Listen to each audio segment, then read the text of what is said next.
A Seahawks legend wants to wrap up his career in the Pacific Northwest. Will the team oblige? Nick Lee and I are going to investigate in our latest episode of Locked On Seahawks. You are Locked On Seahawks, your daily Seattle Seahawks podcast. Part of the Locked On Podcast Network, your team every day.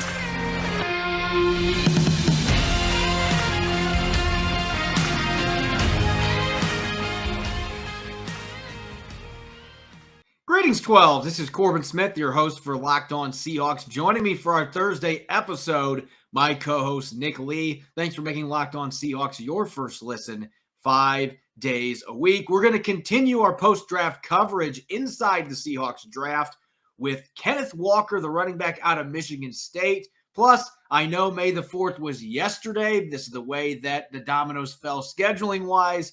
We're going to be comparing some Seahawks draft picks to Star Wars characters. So if you're not a Star Wars fan, you might learn something in the third quarter, or you might become paranoid. We'll see what ends up happening when we get to that portion of the show, but it's going to be an exciting episode. We're pumped up to mix some pop culture references in with some Seahawks scouting reports. It's going to be a blast. Now for your lead story here on Locked On Seahawks.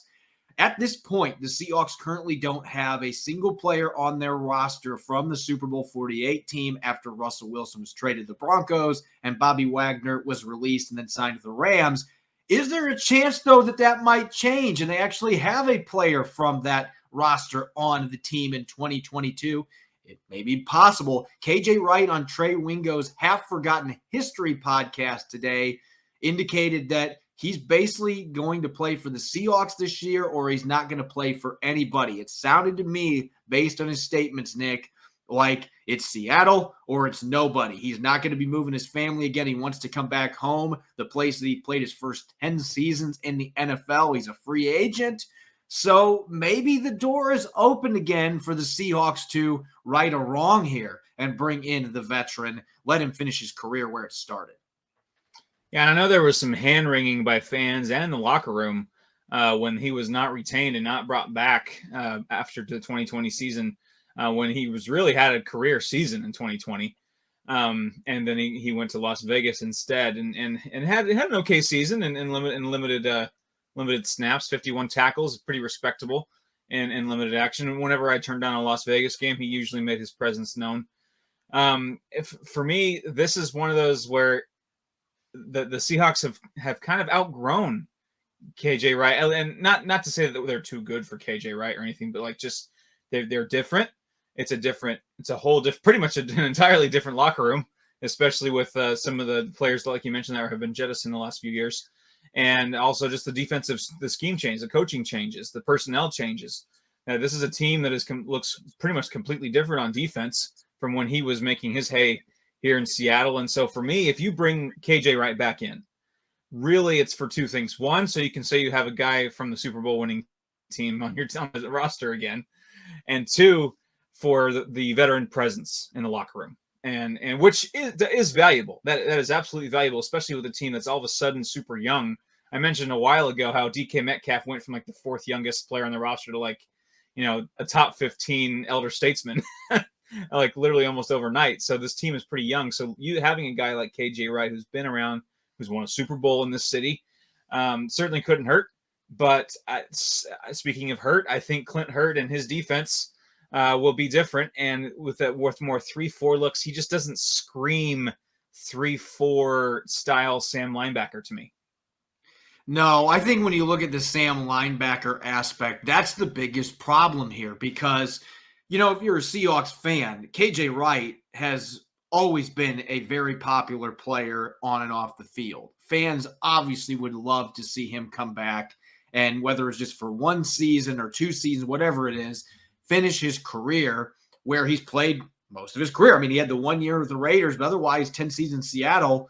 It'd be nice to see him come back and be able to wrap things up in a very good career. Not a Hall of Fame career, obviously, but a very good career in Seattle. Let him finish it where it started. But this is a bottom line business. It's not about good feelings. And it's not that you can't have both. There have been instances where teams have brought back older players for a second stint, and they've been able to have success with that player back on the roster. It's happened before. But we've also seen plenty of times where players have come back to Seattle. I'm just going to give this example. Brandon Browner coming back to Seattle in training camp and got cut.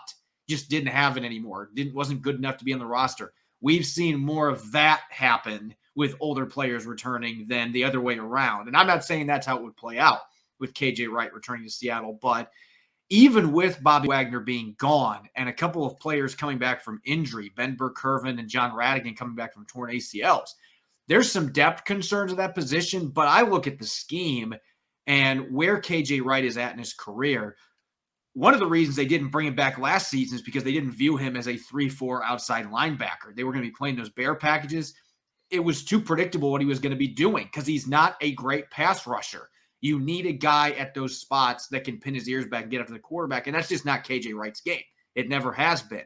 It became predictable for the offense that he's going to drop back in coverage or he's going to play the run. He's not going to be blitzing very much. Now they've got 4 guys in that position that can do both. They can drop in coverage and they can be terrors off the edge as pass rushers. KJ Wright just doesn't offer that versatility, especially at this stage of his career, and he's lost a few steps. As an off-ball linebacker, his instincts allow him to compensate, but at this stage, he's going to be 33 in July. As an off-ball linebacker, he is going to get exposed in coverage if he's more than a situational player. I could see him having value if he wants to come in and finish his career on an affordable contract that's not much above veteran minimum, and he wants to be a guy that can come in goal line situations and maybe even play some special teams if he wants to. You know, I could see the Seahawks being on board with that, but I can't see them being like, you know what, we're going to put you next to Jordan Brooks and you're going to be a starter again. I don't see them doing that with the scheme and the stage he's at in his career. It just, to me, the fit, unfortunately, just is not there. The leadership is a big deal because they're such a young team, and that would be an asset, which is why as a situational player, it would work. I just don't know that KJ Wright's going to be on board with that, and the Seahawks, I don't think are going to be on board with anything more than that, and that complicates this. Yeah, like I said, you bring him in, you're bringing him in for that veteran presence. You're not bringing him in here to be an impact player on the field.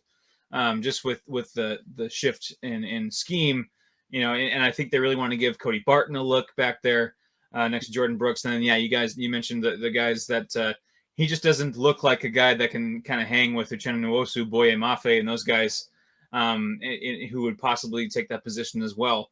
So, yeah, it's the fit isn't there. It's a different scheme, different mentality. Obviously, fan favorite. I have a huge respect for him. I mean, you Google, KJ Wright Seahawks. He's playing in the 2010, 2011 uniform of the old, the Navy, the just in the gray, like those old uniforms, 10, 11 years ago. That's how long he's been part of this organization. So there's huge respect. Just a matter of fit and scheme and really do. But yeah, if both parties are on board with what the role you mentioned, 25, 30% of the snaps maybe on defense, especially in certain situations. Yeah, that's about what I would do. Anything more than that, and I don't know if it's worth it. Now, if they can figure out a way to do some sign stealing Houston Astros style and learn when teams are going to run screens, you can be like, hey, KJ, sprint in. They're running a screen this play. Here's a trash can. Your defense is going to be incredible because we know that he can still blow up screens. And this is not discounting the player. I think KJ Wright can still play. We saw that for the Raiders last year. I don't know that he's a starter in the league, and I think it needs to be a 4-3 scheme for him to be on the field. I thought he played the Sam spot great 2 years ago, but again, they were running a lot more 4-3 set. That's not where they are heading now with the other personnel changes they've made. It doesn't work unless it's going to be that situational role. And I think Seattle could find a way to get him on the field some, and he could be an effective role player for them. It's all boiling down to, is KJ Wright willing to do that, or is it time to walk away? And I've learned with this organization never to rule anything out. So I'm not going to sit here and say it's impossible. Again, if KJ Wright's willing to take on that lesser role for lesser pay just to ensure that he can continue playing and finish his career where he wants to finish it in Seattle, then certainly you could see the two sides come together and make something work out. I just, at this point, I don't see it happening, but we'll have to see, because at free agency, there's still a lot of good guys out there. The Seahawks do have a little bit of cap space to work with. So with them having some depth concerns, guys come back from injury, maybe that could be something that they could explore. I would think if it does happen, though, it's going to be a little while until we see some movement on that front. We're going to continue our Inside the Seahawks draft series with the second round pick for the Seahawks, Kenneth Walker III, the running back out of Michigan State, looking at some strengths, weaknesses, and where he fits into Seattle's plans in 2022 and beyond. We'll be right back. You're listening to the Locked On Seahawks podcast. This episode is brought to you by Blue Nile. With Mother's Day coming up right around the corner, whether she prefers a statement piece or everyday subtle elegance, BlueNile.com has fine jewelry options for every mom. Shop high-quality classic diamond earrings, elegant tennis bracelets, or gemstone pendant necklaces. Blue Nile has jewelry experts on hand 24/7, available via phone or chat to help you find a memorable gift that fits into every budget. This Mother's Day, give mom something she'll treasure forever with fine jewelry from BlueNile.com. And Locked On Sports listeners get $50 off $500 spent. This podcast exclusive is only good through Mother's Day. Use the code Locked On. Again, that's Locked On. Every order is insured and ships free and arrives in a discreet packaging that won't give away what's inside. Shop stress-free and find your forever piece. Go to BlueNile.com today. You're listening to the Locked On Seahawks podcast, Thursday edition. I'm Corbin Smith. Joining me for today's show, my co-host Nick Lee. Thanks for making Locked On Seahawks your first listen 5 days a week. As always, we greatly appreciate it. Continuing our Inside the Seahawks draft series, we looked at Charles Cross to kick things off. Yesterday, Boye Mafe, the edge rusher from Minnesota. Now we're going to flip to the pick that has still got a lot of Seahawk fans irate. And as soon as I saw the name pop up on the tracker that the Seahawks had taken Kenneth Walker III, I thought, oh no, Seahawks Twitter is going to have a meltdown right now. And for about 10 minutes, that's what happened. And then you know how this goes, Nick. After about 10 minutes, you started to have some of those same people, maybe this does make a little bit more sense, and started to talk themselves into the pick a little bit more. Then you had some that were posting YouTube videos of Kenneth Walker III and realizing, wait a second, Kenneth Walker III is a pretty damn good football player. And so you started to see the mood shift a little bit. Of course, there were still the standbys. I saw plenty of people today like, this is still a horrible value pick. It's a running back. And where I stand on this at this point with Chris Carson's situation, what Pete Carroll said about his health, the uncertainty coming off neck surgery, it seemed pretty ominous to me. Pete Carroll didn't come out and say Chris Carson's not going to play, but it sure didn't sound encouraging to me. And I don't think they would have taken a running back at 41 overall if they believed that Chris Carson was going to be able to come back. And I think if you're looking for an insurance policy, Kenneth Walker III is a pretty darn good one that has the upside to be a Pro Bowler or even an All-Pro in the league. He's got that kind of talent. Yeah, he's not only an insurance policy, but kind of a hedge fund for after 2022, because Rashad Penny and Chris Carson are both on 1-year deals, and so you don't know the future that holds there. So even if Carson does come back, there's no guarantee he's there after 2022. And for me, two trains of thought. One is there was only maybe 2 or 3, maybe 4 running backs in this draft that would move the needle. Like there's some solid running, but this is a decent running back draft where he could probably plug and play this guy, and he could probably not be a liability. He could probably make some things happen, be okay. There was only a couple running backs that would actually move the needle forward for me, and Kenneth Walker III was absolutely one of them. So if you thought maybe if you need a running back that's going to be an eventual RB1 in your system, and you need him to move the needle, especially in a style that Pete Carroll wants in Seattle, Kenneth Walker at 41 is the guy. That you can't wait longer than that, because at 72 you weren't going to get that type of player. So for me, this is maybe a bit of a reach, but at the same time, if you wanted a running back to move the needle in your system, this is where you had to do it. And for me also, it's not like they took him 15th overall or something. 41st, that's where a certain running back named Dalvin Cook went. And he's a pretty decent running back that I think moves the needle for the Vikings a little bit, in my opinion, when he's healthy. So if Kenneth Walker becomes that kind of value to the Seahawks offense, this is a home run. you look at the college numbers, he didn't even get to 600 rushing yards his first 2 years in college at Wake Forest, and he was very productive. His yards per carry average was excellent. He just was not the featured back. He split carries with multiple runners. He goes to Michigan State, a pro-style offense that he told reporters on Friday was a perfect fit for him. And all he does is exceed 1,600 rushing yards and scores 18 touchdowns on the ground. He's the Doak Walker Award winner. He's an unanimous first-team All-American selection. And I loved the tape. I viewed pick 72, and I've had some listeners on our show that have mentioned, you didn't think the Seahawks were going to draft a running back. I mocked a running back at 72 a couple of times during this process. I didn't think they would go in the second round, but if they were going to, Kenneth Walker and Breece Hall were the two guys that I thought made sense. And Dameon Pierce, the guy, if he would have been picked at 41, everyone would have been throwing a conniption. But Dameon Pierce was in that group for me. Those three guys were my top three running backs in this class. But Kenneth Walker III checks off so many boxes the Seahawks look for at the running back position. He broke 85 tackles last year, according to Sports Info Solutions, which is fourth most in the country. He had over 1,000 yards after contact, which was first in the nation. He runs a 4.38 40, so he's got home run hitting speed, and you can see it. When he gets to the perimeter, he's got blazing speed, and he can run between the tackles. Not necessarily a runner that's going to plow over people all the time, but he can. He'll lower his shoulder occasionally when he wants to. At 5'9", 211 pounds, plenty strong, plenty stocky to be able to move the pile a little bit when he needs to. Again, I don't see him being a Chris Carson type that's going to be just trucking people, but he runs with physicality. You can see the speed and the burst and the quickness, the ability to make guys miss in space. This guy as a runner is as close to a complete package as you're going to see coming into the league. And the fact that he has excelled in zone, gap, and counter schemes and been equally effective, you know that excited Pete Carroll. And he even talked about it in his press conference. I asked straight up, how much does that help getting a pro-style guy like this? And you could see his face light up. And so this kid, he checks off all of those boxes. And those are the kind of guys that if you're going to draft a running back that early, it has to be that type of a player. He's just dynamic. Yeah, and he like I said, he moves the needle. He's a guy that can inject life.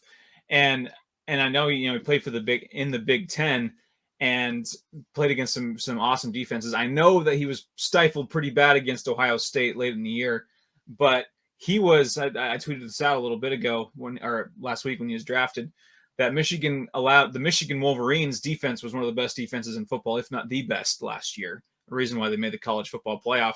They allowed only 11 rushing touchdowns all season. And Kenneth Walker III got 5 on him in one game. He almost accounted for half of the rushing touchdowns allowed by the Michigan Wolverines defense in one game. So he's used to the top competition, and he plays a bruising style that the Big Ten offers. Yards after contact. What I like is 1 fumble and 276 touches. Yeah. Mm-hmm. That's huge, especially in the Big Ten where you play in some sloppy weather, some wet, rain, snow, you name it. And so he's going to face a lot of that here in Seattle. Maybe not, driving lake effect snow, but certainly wet. And he's used to those kind of conditions, which I think which is helpful too.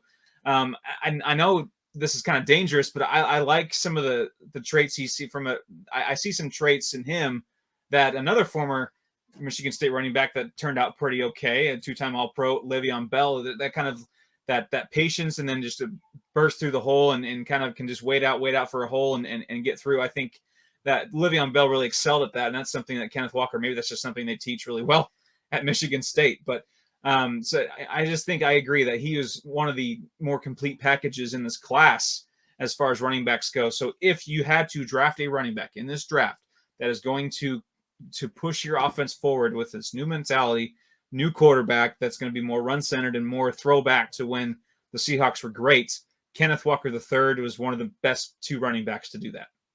And I think there's some other qualities to his game that we haven't necessarily seen on the college field, because Michigan State was not a team that threw the ball very much. And when they did, they weren't trying to dump it off to their running backs. But Kenneth Walker III's got soft hands. So I think he's a guy that can be much more productive in that capacity in the NFL. You mentioned the decisiveness, the patience. I do see some Le'Veon Bell from that standpoint. I think he's a much better athlete than what Le'Veon Bell was coming in, at least from a straight line speed standpoint. Has a lot more burst than what Le'Veon Bell did coming into the league. Sometimes that patience can get guys in trouble when they come to the NFL. So I think decisiveness is something. He's going to have to be more decisive hitting the crease because those creases close real fast in the NFL. Even for a guy that can move like Kenneth Walker III, those get closed up quickly. So you got to be decisive, and sometimes patience can be a detriment. And you can see that on his film sometimes. So I think that's something that the coaches will be hammering home with him, depending on the type of run scheme they're doing. My big issue with Kenneth Walker III, and this is the running back coach coming out of me, there were two things that were imperative for you to play for me. You had to be able to hold on to the football. Kenneth Walker III's been able to do that. As you mentioned, one fumble. He's got great ball security. The second thing, you better care about protecting your quarterback and picking up blitzes. And I don't know that it was an effort thing or not. Sometimes that can be tough to decipher when you're watching guys in pass protection. And sometimes it can just be hesitancy that almost comes across as lack of willingness to do it. That's what I see from Kenneth Walker III. I don't see a guy that wants to go up and get into the fight in pass protection. I don't see the want to. I don't see the attitude. So that was something that I docked him significantly on in his draft profile. I liked Breece Hall in that capacity a lot better just because I saw a go-getter in Breece Hall, and I didn't see that in Kenneth Walker. Now, you better do that in Seattle, or Pete Carroll and Chad Morton are going to be like, you want to play? That's not happening. You better be able to pass protect from the backfield, and I'm certain that he can do it. It's just going to boil down to, do you have the mindset? Can you work on the technique? Don't be a catcher standing back right next to the quarterback, because you did it in the NFL. You're going to get tackled, and the quarterback's going to get tackled. So that, to me, is the biggest area of concern, and it's a big one, because in today's NFL, you better be able to pass protect, or you can't be an every down back. And it becomes predictable for teams, too. If they know you're throwing the ball and you've got a guy that, quite frankly, doesn't want to protect back there, it makes it a field day for teams that like to blitz and be aggressive coming after the quarterback. So that is something he is going to have to hit from day one and get a lot better at. Yeah, I mean, you get to, 3rd and 3, and all of a sudden Walker is running off the field, and here comes, Travis Homer or DJ Dallas or whoever. Oh, here we go. Here's the pass, That could be problematic for sure. You don't want to become predictable that way. So I think to really justify, again, he's not, what was Penny, 26 overall, 28th overall, I forget exactly, 27. 27. Yeah. 27th overall. He's not, first round. He's not, top 10 pick. He's 41st, and the Seahawks got two presumably blue chip guys ahead of him in the draft in Boye Mafe and Charles Cross.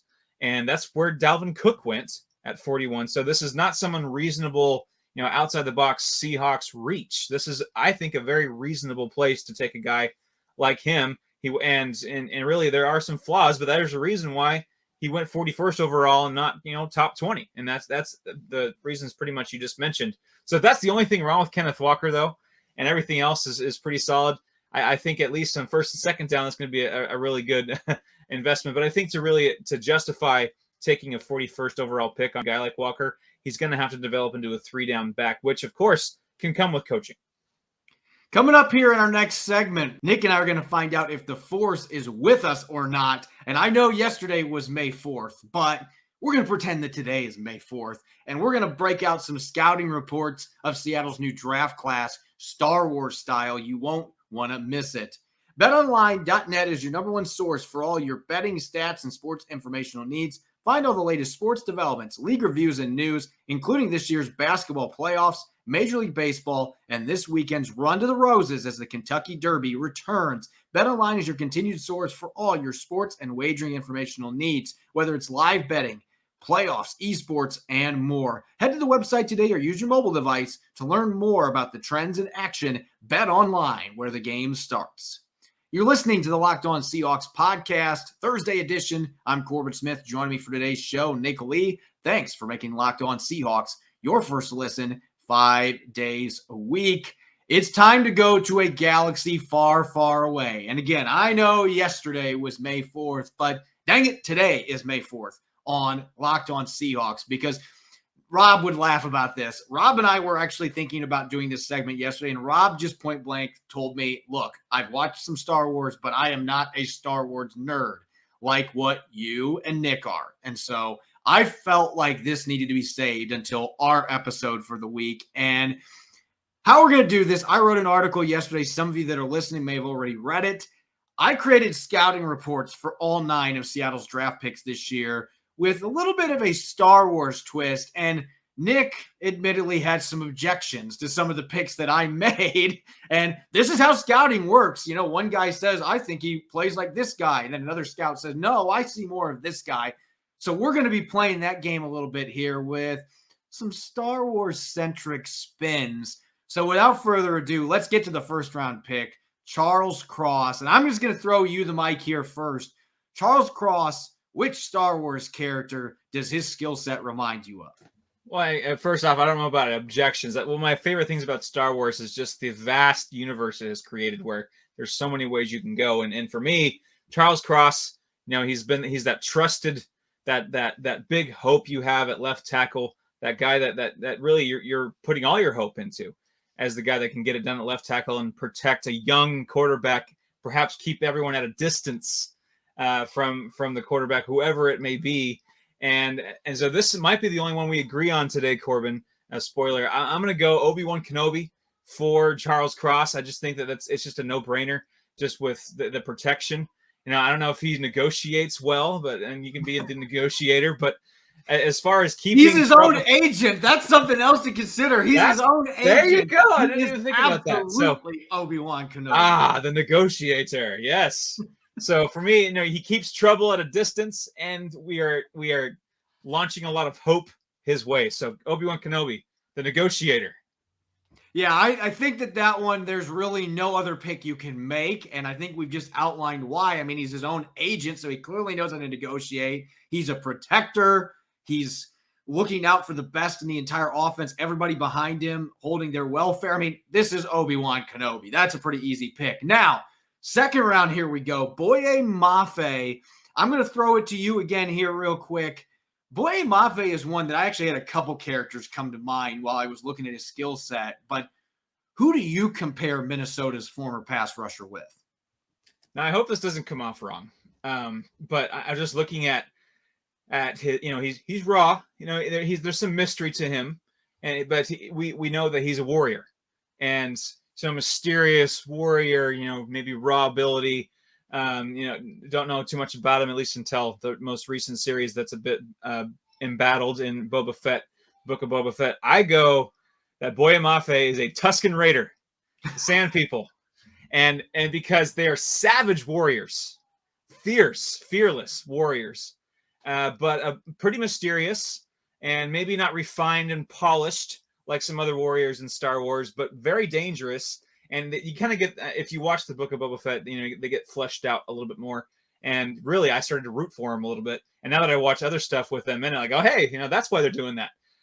But for me, it's just the unpolished yet fierce warrior with a lot of raw tools. I like that in Boye Mafe, and just don't cross him. And, you know, don't cross his land without permission.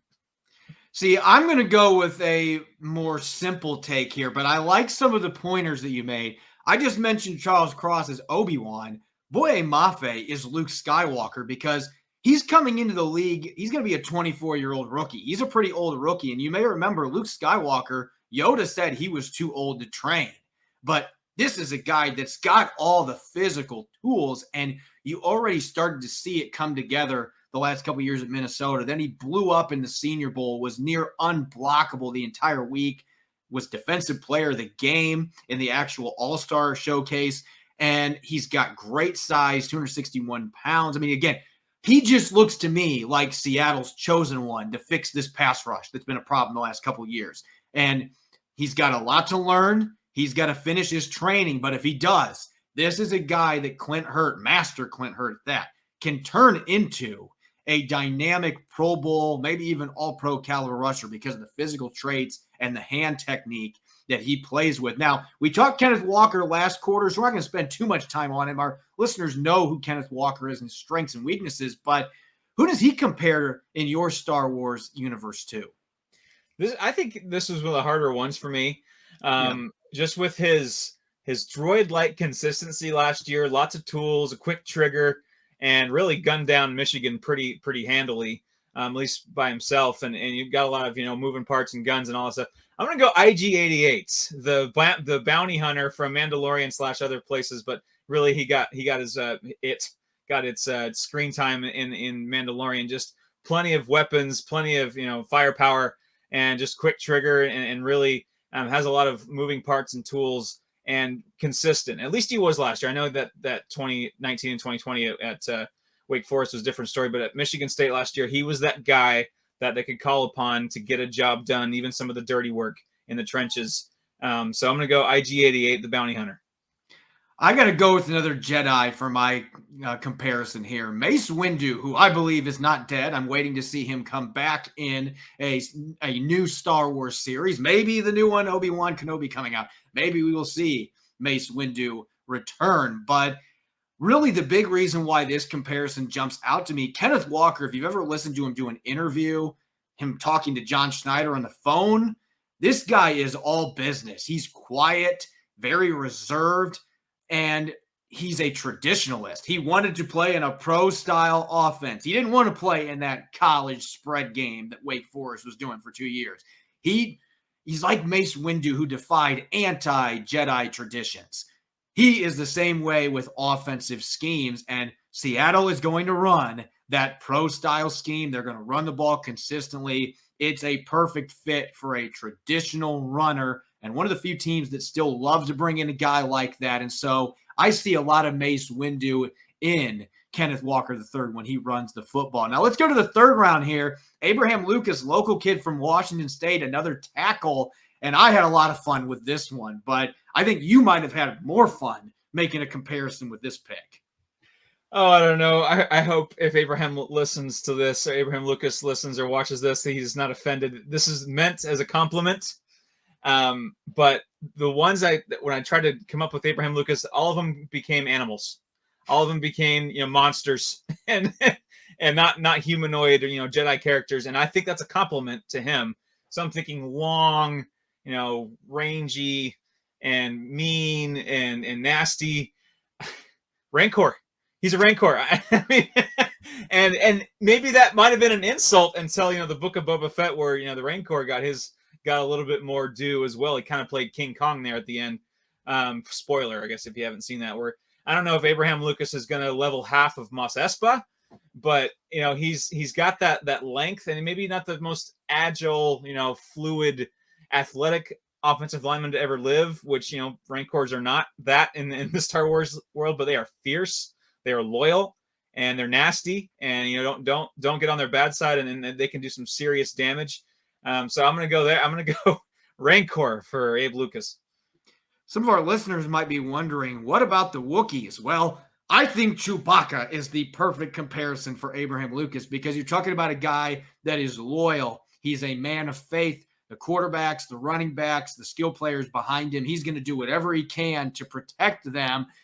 And he's going to do it with a bit of an edge. Anybody that threatens the people behind him, again, really nice guy, but he can turn the light switch on in the football field and be nasty. Coming from an air raid and running gun offense, he plays with more physicality and violence than you'd anticipate. All the Seahawks got to hope is that he doesn't rip an opponent's arm off. That's got to be the one thing they're keeping their fingers crossed for. But I see a lot of Chewbacca-like qualities, and that would be a good thing as an offensive lineman. Absolutely. Now, let's go to our day 3 players here real quick. Pick number 109. The Seahawks pick Kobe Bryant out of Cincinnati, Jim Thorpe Award winner, best defensive back in college football, lasting all the way to the 4th round. Who is your Star Wars comparison for Kobe Bryant? Well, I just his attitude, just reading some of his, I didn't get to watch his press conference, but listening to it and reading about it, doesn't sound like a kid that backs down from a challenge. Doesn't sound like a guy that is scared of some expectations, and especially when he's opposite Sauce Gardner, Cincinnati, he welcomed the balls his way because the quarterbacks weren't throwing to Sauce. So he welcomed that challenge, and he felt like he could take on the entire offense by himself. I'm going to go Dak Ralter, the co-pilot from Hoth, strictly for that. I really hope that that Kobe Bryant's NFL career is a bit longer than Dak's screen time on Planet Hoth, as Luke's Luke's co-pilot since he got fried about 3 seconds after he famously said he feels like he could take on the whole Empire by himself. When, well, the Empire quickly ended that, but hopefully, Bryant's career lasts a bit longer. But just that attitude, I feel like I can just do this all myself in a good way, where he just welcomes the challenge, maybe a bit of an edge and a bit of a good edge and a good chip on your shoulder. I just like that I think he's got a little Legion of Boomy kind of attitude about him as far as welcoming the challenge. This was my favorite one in the entire exercise because to me, it's the most underrated character in Star Wars. Yes. And it's a perfect character to be compared to if you are a secondary player. I've got to go with Hondo Ohnaka, who is from the Rebels and Clone Wars cartoon series. He is a well-known pirate with a bit of swagger and a bit of sarcasm. I should say a lot of sarcasm. And what he's really good at is pulling off heists. And this is a kid, Kobe Bryant, not the greatest athlete, but man, he knows how to get his hands on the football. 9 interceptions the last 4 years, 26 pass breakups, very instinctive. He plays like a robber in the secondary. And so the qualities that he has that are pirate-like are qualities you want to have on the football field. The Seahawks just have to hope that he's a bit more efficient than what Hondo is with his business. But nonetheless, when he does hit, he's going to be making some big plays. Looking at our last 3 picks here real quick, Nick, we're going to have to run through these fairly fast. Our last 3 picks here, we've got Tyreek Smith, Bo Melton, and Derek Young.